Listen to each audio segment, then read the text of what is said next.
Hello, everybody. So, finally got my KABA AB Chinese Aliexpress pick decoder. I don't know what they call these things actually, but if you go on their website, it's hard to make sense exactly what it is. But it is designed to go for these type of keyways. So, memorize that. It's really common. And let's talk about some of the pluses and minuses of this tool. Well, it goes in really clean. I like the way they made this tool out of one bar. And this bar concept with this rounded shaft utilizes the entire keyway thickness and goes from corner to corner and around the warding and over the pin very cleanly. It's a little flimsy though.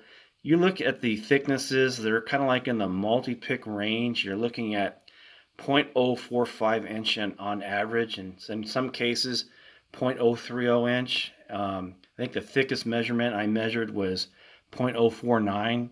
So it's not perfect. Plus, they could have made this a little shorter on the shaft.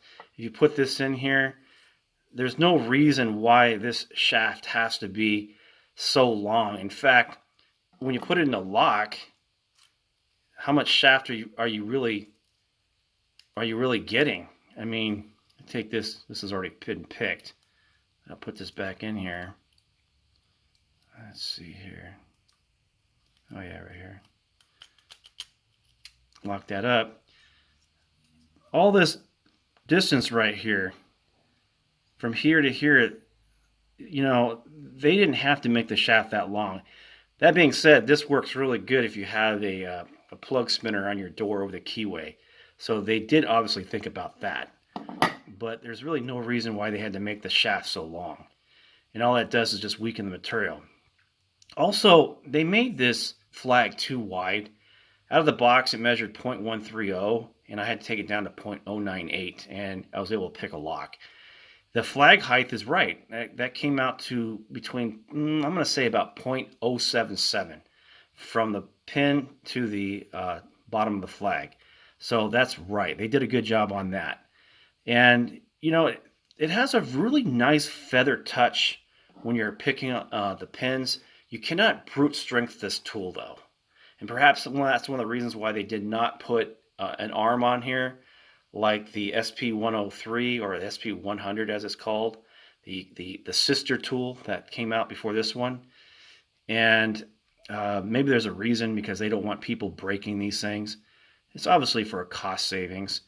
But I tell you what, when you pick a lock, you can really feel the pins in position, like your fingers are like an extension of pin set, if that makes sense.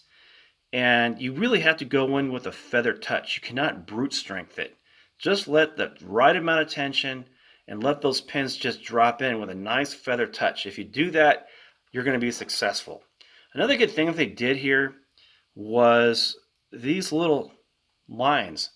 These are not stickers. These are actually slices. I think they did that with an EDI or EDMI machine, and they did a really good job on that. And from what I can tell, the lines seem to be pretty close, and I was really impressed with that. Now, when I took down the width on this, I did it from the inside because I did not want to lose any length. So that being said, well, would I recommend this tool? It's kind of cool.